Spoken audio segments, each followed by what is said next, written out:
En las márgenes del río Mezcalapa, uno de los principales tributarios del río Grijalva, en el límite de los estados de Chiapas y Tabasco, se localiza uno de los más importantes yacimientos de hidrocarburos que permiten al gobierno de México llevar adelante a través de Petróleos Mexicanos uno de los más sólidos programas del mundo en materia de producción de hidrocarburos y sus derivados.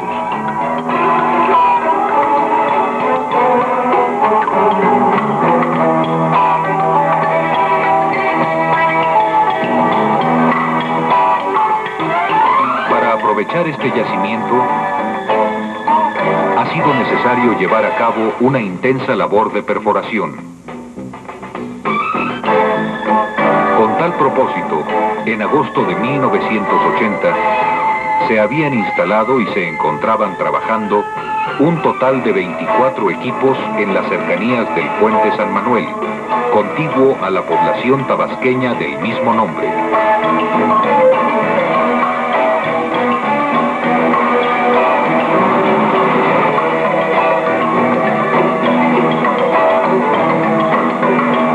La creciente actividad de exploración y explotación de los hidrocarburos que se realiza en nuestro país, consecuentemente y de manera inevitable, trae consigo un incremento proporcional de las posibilidades de accidentes de diversos tipos, entre los cuales el descontrol e incendio de pozos, que aunque es mínimo, es de los más espectaculares.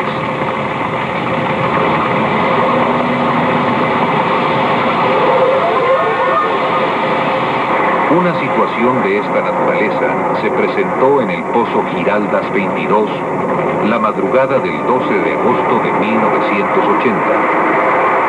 Una falla en los preventores y en las válvulas del cabezal del pozo provocaron una explosión con el consecuente incendio que se vio acompañado por la caída, 15 minutos más tarde, de la torre de perforación.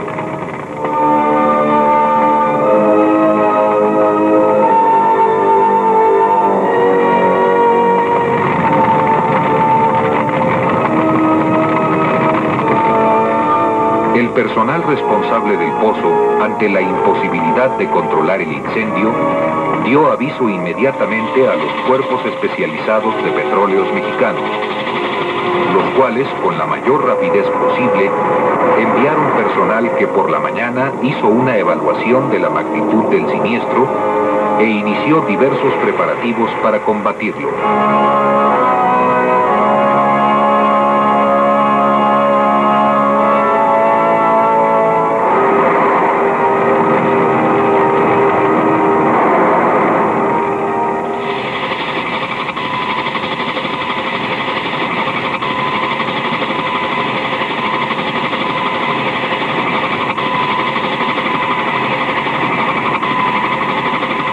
En el término de unas cuantas horas, se estableció un campamento especial dotado de dormitorios, comedor, sala de juntas y servicio médico. Se acondicionó una base para la instalación de los talleres de apoyo y los almacenes de materiales.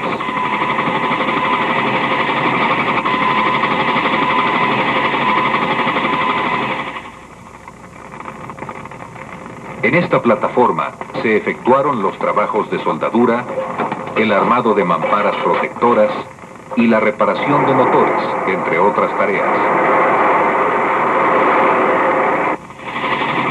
Los trabajos de preparación, que incluyeron la construcción de 2 helipuertos, se realizaron durante día y noche.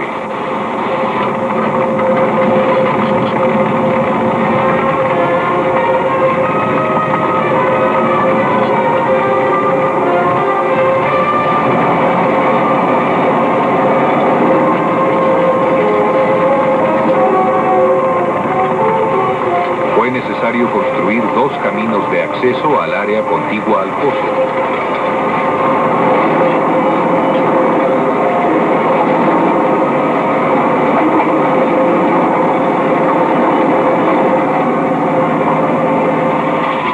Asegurar el buen estado de un tercero ya existente ampliándose también el área para facilitar las maniobras de los tractores, grúas, camiones y demás maquinaria que serían utilizados en el rescate del equipo.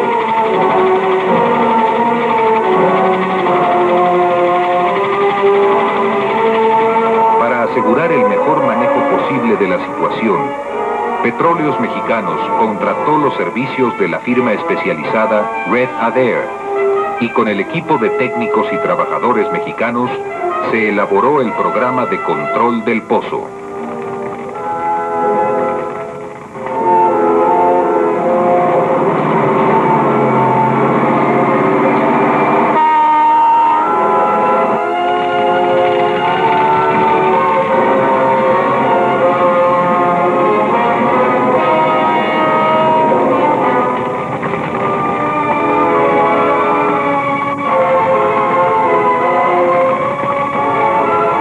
En el término de 2 días, fue tendida una línea de tubería de 10 pulgadas de diámetro con un largo total de 3 kilómetros para conducir agua del arroyo San Lorenzo hasta una depresión del terreno situada a unos 500 metros del pozo.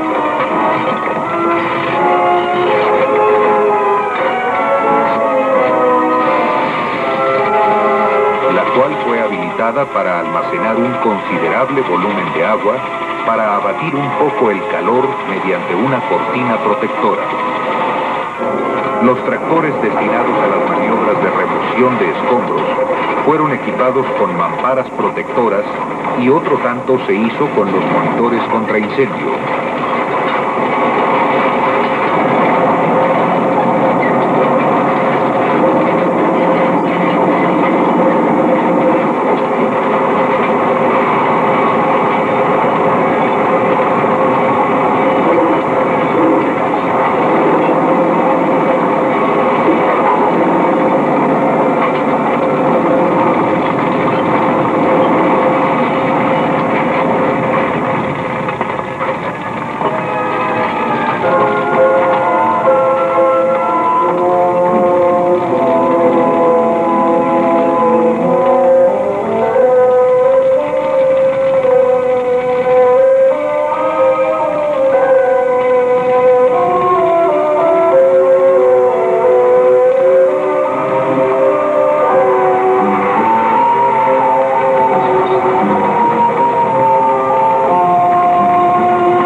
Mientras se terminaba el tendido de la línea y la habilitación del depósito mencionado, se empezó a utilizar agua de otro arroyo de menor caudal.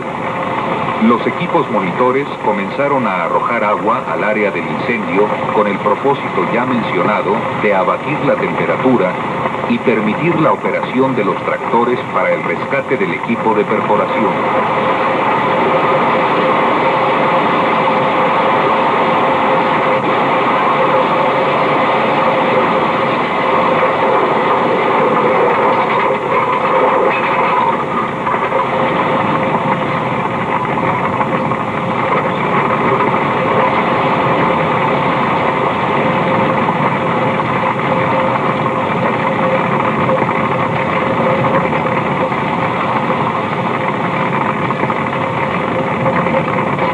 Se inició así la fase más pesada de los trabajos, la retirada de los restos del equipo, ya que la limpieza absoluta del área es condición indispensable para las maniobras finales de control. Además, porque al incendiarse dicho equipo, las partes plásticas y de hule de sus componentes producían al quemarse contaminantes atmosféricos que había que evitar lo más pronto posible.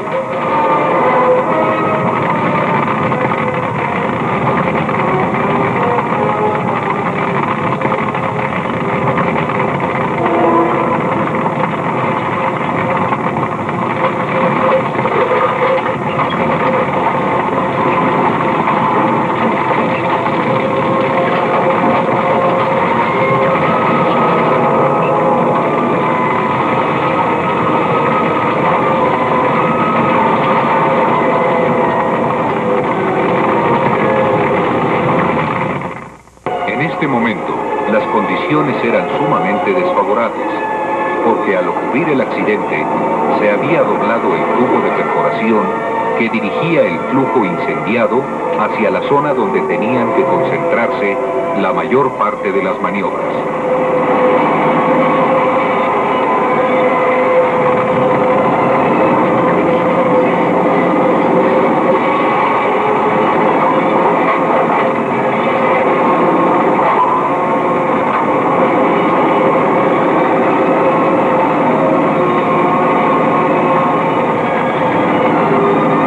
La temperatura superaba los 80 grados centígrados a una distancia mayor de 60 metros del centro del incendio. Este tremendo calor obligaba a técnicos y trabajadores a beber agua constantemente, tomar diariamente pastillas de sal y procurar mantenerse mojados para de esta forma evitar en lo posible la deshidratación. Los tractores tuvieron que acercarse a muy corta distancia del fuego para retirar, entre otras partes y objetos, una grúa de maniobras, tolvas de almacenamiento de varita, mástil, subestructura, motores, bombas de lodo, malacate y una planta de luz.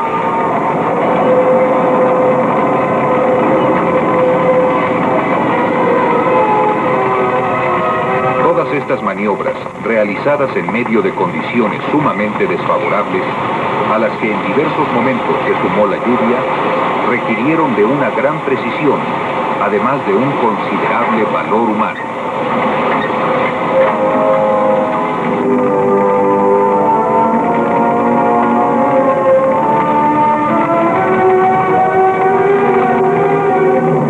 En el momento de remover los preventores, el tubo de perforación se partió y a partir de ese instante el flujo del pozo fue lanzado hacia arriba, mejorando en cierta medida las condiciones de operación.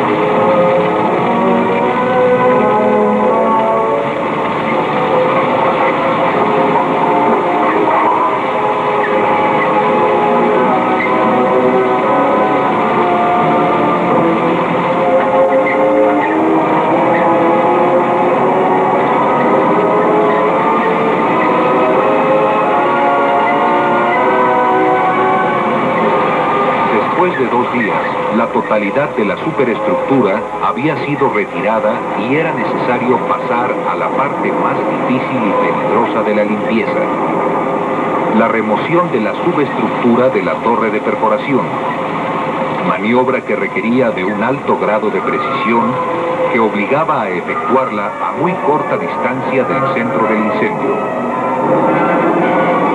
La operación de enganche de la subestructura se hizo desde apenas 5 o 6 metros de distancia. Después fue jalada para alejarla del pozo.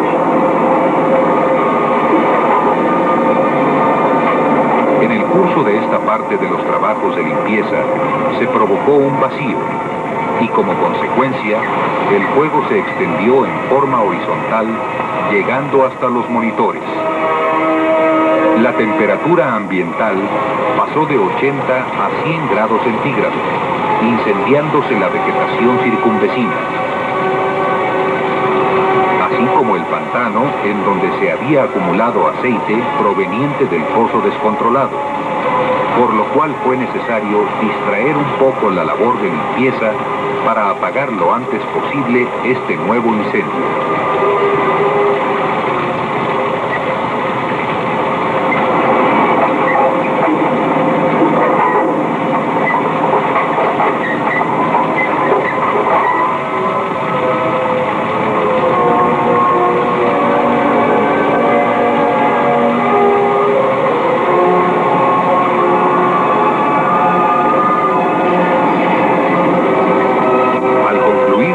De limpieza, se procedió a los preparativos para apagar el fuego, los cuales se iniciaron con una excavación alrededor del pozo, en la cual se realizarían las operaciones subsecuentes.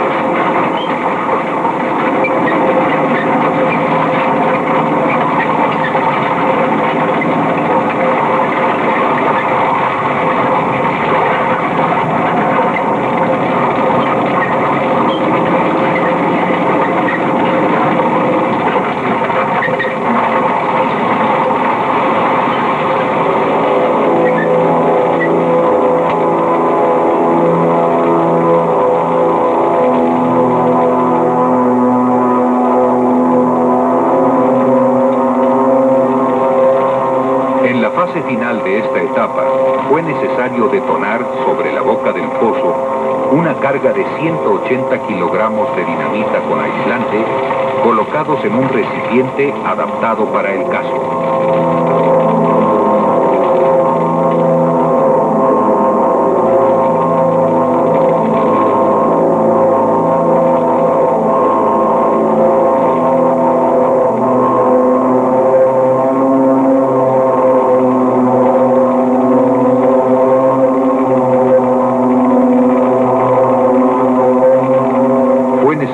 Efectuar primero un simulacro de acercamiento.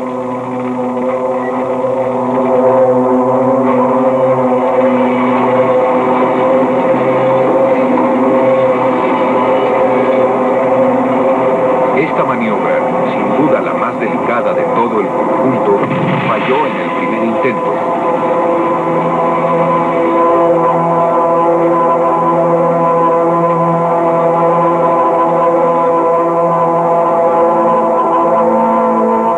Se repitió la operación y para ello fue necesario colocar una mayor cantidad de dinamita y lanzar hacia el fuego, mediante el empleo de 6 monitores, la máxima cantidad posible de agua para mantener apagada la parte baja del flujo. La detonación se realizó con un fulminante electrónico y fue necesario evitar en un área considerable la presencia de radios, vehículos de motor y diversos artefactos metálicos.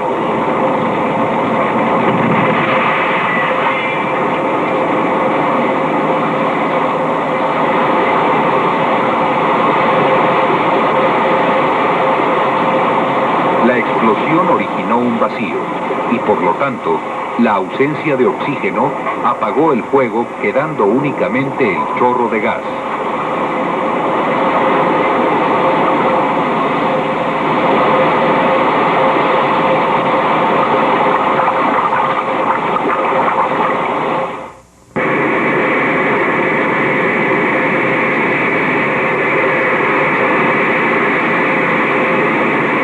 De inmediato se iniciaron los trabajos para el control del pozo, es decir, la última etapa del proceso, empezando por extraer el agua acumulada en la fosa excavada en torno a la boca del pozo.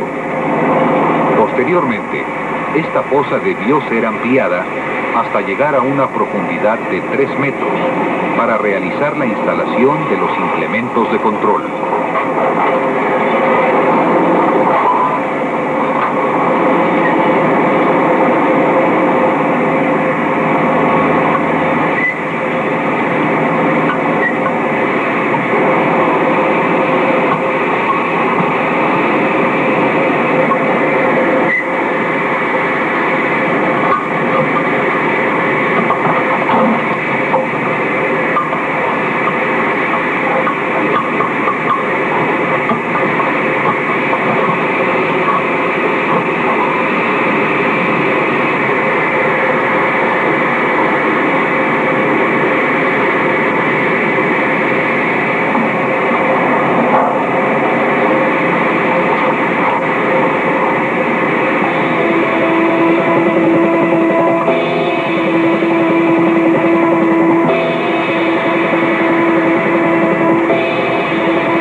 necesario hacer un corte a las tuberías de revestimiento de 10 3/4 y 16 pulgadas del pozo. La maniobra fue prevista para efectuarse con un cortador neumático. El espacio entre el tubo exterior de 16 pulgadas y el interior de 10 pulgadas 3/4 se encontraba cementado, razón por la cual fue necesario realizar con soplete el corte del primer tubo. Este trabajo fue realizado con el mayor cuidado, ya que existía la posibilidad de que el gas liberado provocase una explosión de gran magnitud. El corte neumático del segundo tubo tardó alrededor de 4 horas, al final de las cuales se estuvo en condiciones de colocar el cabezal y los preventores correspondientes.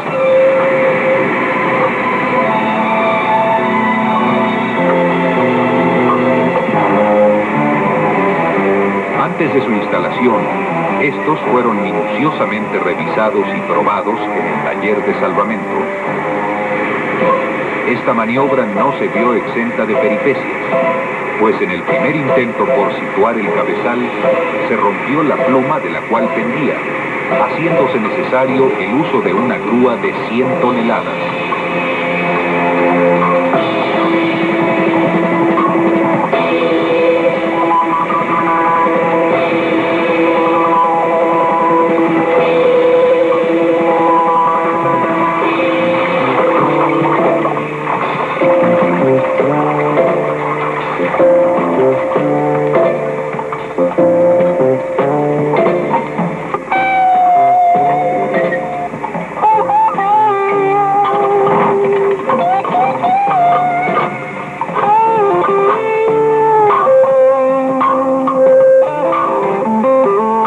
Una vez colocados los preventores, se instalaron 2 líneas de descarga de 4,5 pulgadas cada una.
Finalmente, el pozo se cerró con el preventor y mediante un disparo de luces de bengala se incendió el gas que se descargaba del pozo a la atmósfera.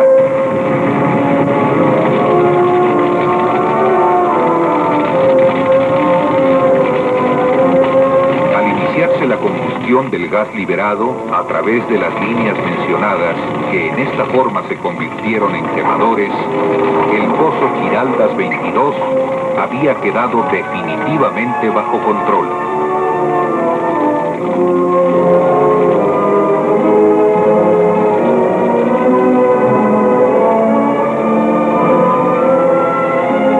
El éxito que coronaba 32 días de esfuerzo ininterrumpido constituye una demostración más de la voluntad de triunfo del hombre frente a los retos de la naturaleza.